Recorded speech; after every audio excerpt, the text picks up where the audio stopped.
The basic issue, and I continue hammering it, is that the quality of our 80% of our public basic school, the old basic school, that's up to primary to JHS, it's so horrible in the villages. Our teachers are not teaching. Supervision is so bad that actually we are only producing time bomb, because these children, they go to even secondary school these days, and let me tell you, I have evidence to that effect. In the villages, my village, you go to Akwansrem and other things, all of them, they pay the teachers, they pay the vigilators, they pay the police and other things, and they get straight ones. And then they get admission to Achimota, Prem, Fancy people, because now they have to take a certain quota from them. Then after 3 years, they all come home with total failure, not because the schools are not good, but because these people can't even understand the language and government school they just go through. And the reason why it pains me is that the teachers are qualified, they are capable, but they refuse to teach.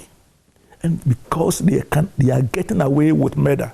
And that, to me, is so painful that these lives are being wasted. Does that point to a failure in leadership? Recently, for example, we had students ending up in schools, secondary schools, who shouldn't even have been there. Apparently, yes, there was some misinformation, the Ghana Education Service, and all of that. So, with all of these things happening, and with what you are talking about, yes, the sort of murder that is being perpetrated, yes, what do you think ought to be done? What should the Education Minister, Dr. Yawedu Chum, and others, what should they really be doing to remedy the situation?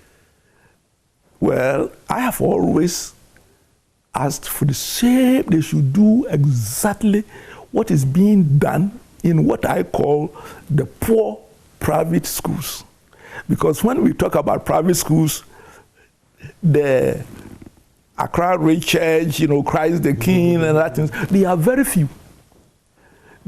The average private school, if you go and see the type of, the teachers are not trained, they haven't gone to university, they are secondary school failures, and still their children are better products.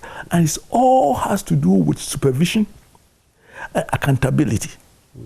And I believe that we must decentralize the basic education system. The teachers don't want it, but we should not do their bidding. It should be, every district should have its educational unit, and when you are posted to the district, that's where you are, and if you don't produce results, you are going to be sanctioned. And the head teacher should be given authority of discipline, and you hold the head teacher accountable. By the way, and the head teacher, headship must be rewarded. Now they get about 20 or 40 Ghana cedis above the ordinary teacher.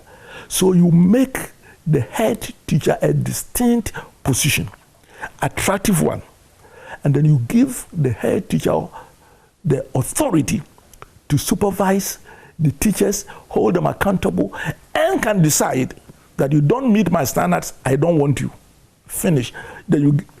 And let me tell you, without adding a pesewa in expenditure, apart from the little incentive to the head teacher, within 1 year, the whole education system will be transformed. And once their basic education, people get the requisite numeracy and literacy, the rest is cocoa.